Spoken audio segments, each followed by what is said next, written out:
Hello, welcome to demola, and today we're going to be talking about one of the most important practicals in A-level chemistry, titration. Let's get straight into it.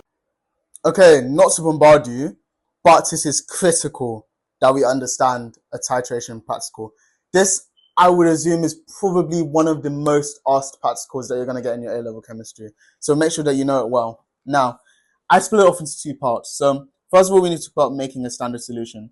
You can see the steps visually here. If you need to pause, have a look at it, fine. We're also going to talk about it here. Typically, when we make a standard solution, what it means is a solution of a known concentration.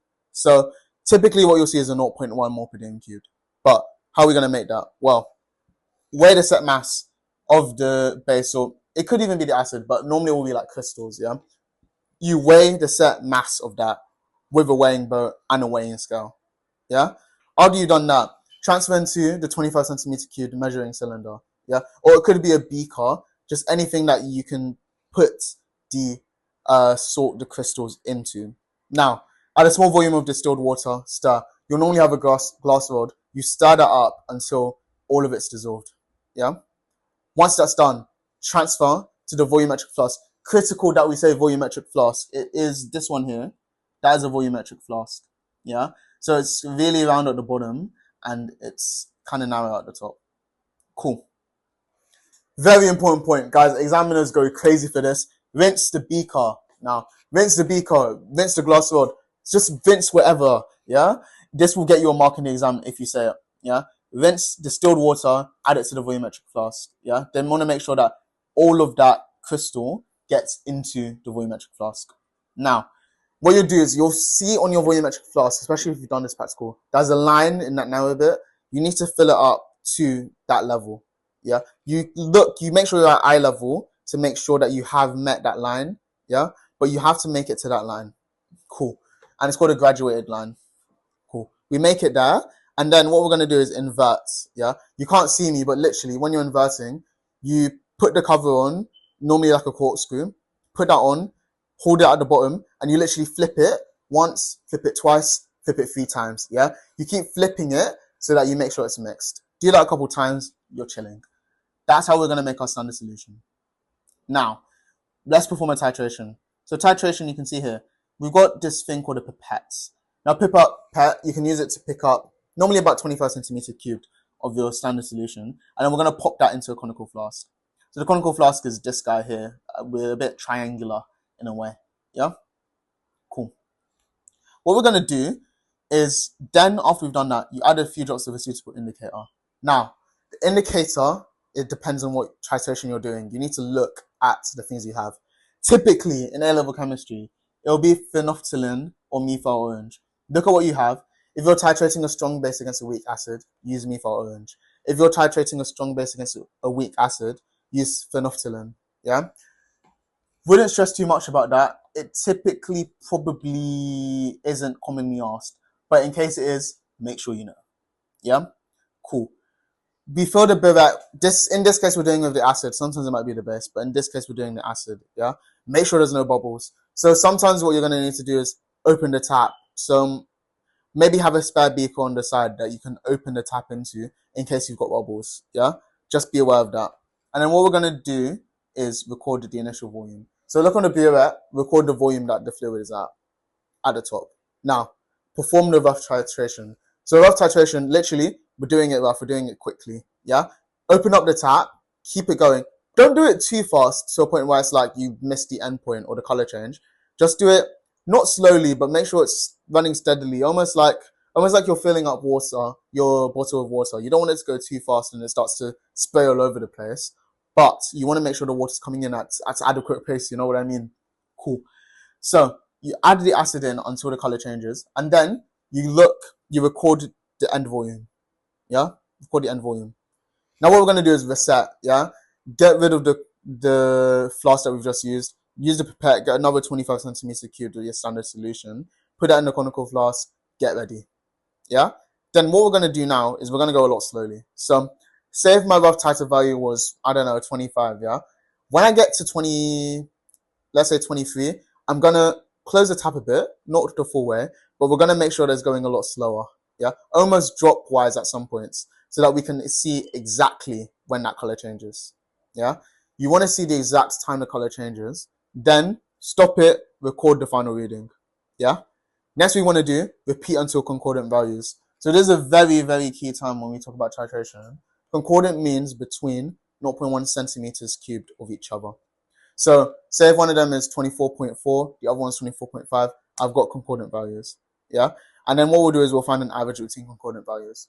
Typically I do this 3 times. So it means sometimes you might have multiple values that are concordant. Sometimes you're only going to have 2 values that are concordant. Yeah.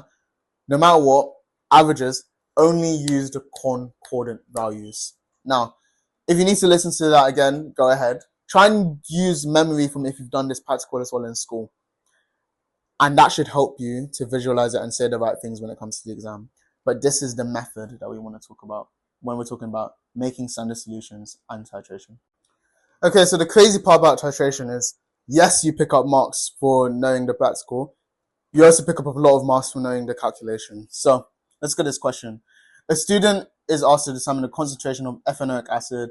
They put the 25 centimeter cube of ethanoic acid into a flask, add a few drops of phenolphthalein, then they titrate it with 0.15 mole per dm cubed of sodium hydroxide. Yeah. Average titer is 28.5. Cool. They've given you the balanced equation and they've asked to calculate the number of moles of sodium hydroxide. Now, let's use our equations, yeah? We've done this in previous lessons. You just need to now bring it to your knowledge. So, if moles equals concentration multiplied by volume, yeah, we've got the concentration of the sodium hydroxide, that's 0.15 mole per dm cubed. And then we've also got the volume. Now, they gave me a rough titer volume of 28.5 centimeter cubed. However, we need to convert to decimeters cubed because of our units, yeah? So, what we're going to do is we're going to do 28.5 centimeters cubed divided by 1,000 so that we can get to dm cubed. We get 0.0285 decimeters cubed. Now, we can do our calculation. If we do the 0.15 multiplied by the 0.0285, what are we going to get? The answer to that is going to be 4.275 times 10 to the minus 3 moles. Okay, let's go to part B. Now, part B says to use the balanced equation to determine the moles of ethanoic acid. So we've got the moles of sodium, let's look at it. We can see here there's a 1-to-1 ratio between ethanoic acid here and sodium hydroxide here. So if the ratio is 1-to-1, then that must mean if we've got 4.275 times 10 to the minus 3 moles of sodium hydroxide, then we also have 4.275 times 10 to the minus 3 moles of ethanoic acid. Finally, concentration, yeah? Find the concentration of ethanoic acid, what we started to do. We're now going to just do moles divided by volume. So we already know the moles as 4.275 times 10 to the minus 3. What is the volume? Well, 25 centimeters cubed, it was in the pipette, right? 0.025, because again, what we're doing, we're converting to decimeters cubed. And what we'll get there is 0.171 mole per dm cubed as your final volume for the concentration of ethanoic acid. Okay, well, this actually isn't part of the question part of the video, but I do want to go through this example mainly because of the last part, C to E. Now, if you're feeling really confident, you're saying, I've got this, have a go. Yeah, I'll pause for a couple of seconds, let you have a go. Now, if not, I'll say pause the video now, by the way, because it will just transition to the next part. But we're going to skip to part C of the question. Okay, so we've jumped, yeah? The only difference from what we did before is that this one is a 1-to-2 ratio. So we needed to half the moles that we got for the sodium hydroxide, yeah? But let's keep it pushing. So they said calculate the number of moles of the acid in the full 250 centimeters cube solution.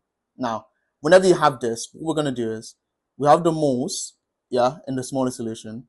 What we're going to do is times it by the initial value divided by the new value. This one, I don't need to convert to decimeters cubed. I could if I wanted to. But either way, say, so for example, this is going to be 0.0125, right? I think we can all agree on that.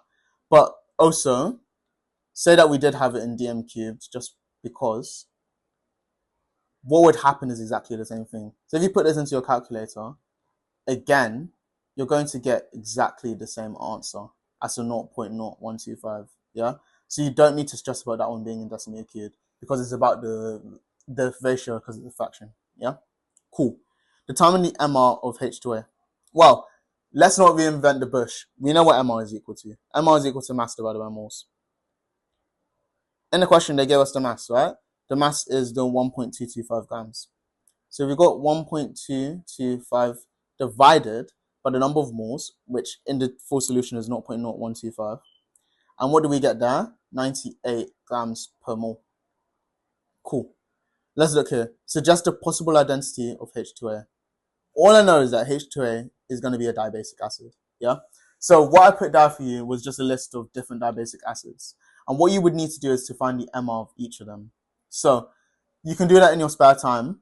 For me, I know that 98 is pretty damn close to 98.1. Yeah. 98.1 being sulfuric, being our boy sulfuric acid there. So what you'll assume is that this is going to be H2SO4. Okay, so we've got some questions to put your knowledge to the test. Now, the first one is a 6 marker. Take your time with it. The second one is going to be a calculation. So read both. I hope you can see both there. Read both, have a go, and we'll get into the answers after.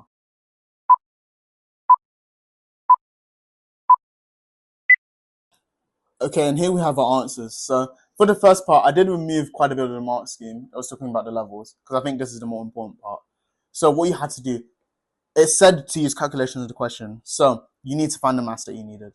Yeah, that would have been important. And then there are things in the preparation that you just need to say. Yeah, we weigh the crystals, dissolve it, volumetric flask, mark it to the graduation line. Yeah, knowing those steps, like we talked at the start of the lesson, is going to get you marks. Cool. What else did we need to do? Well, what points are really good to say here? Yeah, I talked about rinsing. Yeah, inverting several times. If you just mention 2, 3 of those, you're pushing your answer into band 5, band 6. Really, to get 4 marks, you need to do the calculation and the steps. Yeah, to get to that level 3, 5, 6 marks, you need to talk about the fine detail. So just be aware of that. Now, calculation, like always, if you get it right, you get all of the marks. Yeah. Now, again, follow the steps that we did. Find the moles. Yeah. Then we need to talk about if that was in the 25, because we used our ratio. Yeah. To get that, it's 2:1. Look at the moles here. If that's in 25, then we need to go to 250. Yeah. Whenever we're finding the molar mass or the mass of the acid or whatever was in the pipette that we used, we need to go up to the 250 again. Yeah. Do that, you get your answer. Cool.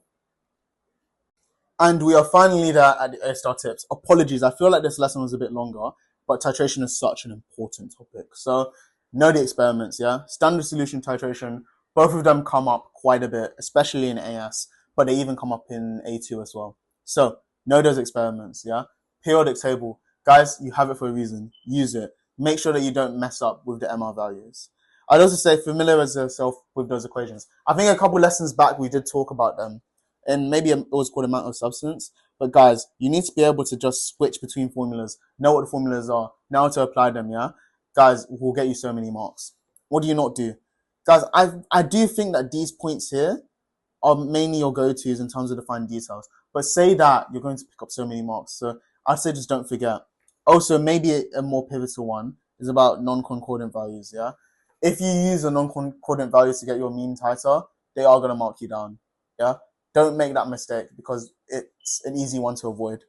Also, this one gets so many people. Make sure you're converting, guys. It gets so many people. Make sure that you're converting from centimeters cubed to dm cubed or dm cubed to centimeter cubed as you need to. Look at the units in the question, yeah? So I'm trying to wrap it up a bit quickly because it was a longer lesson, but that is it for today. I hope you've left that lesson understanding titration to a better detail. Like, subscribe, drop any questions in the comments below. I'll do my best to answer. We've got the TikTok and the Instagram running, both at A Star Demola, and I will catch you in the next one. Bye for now.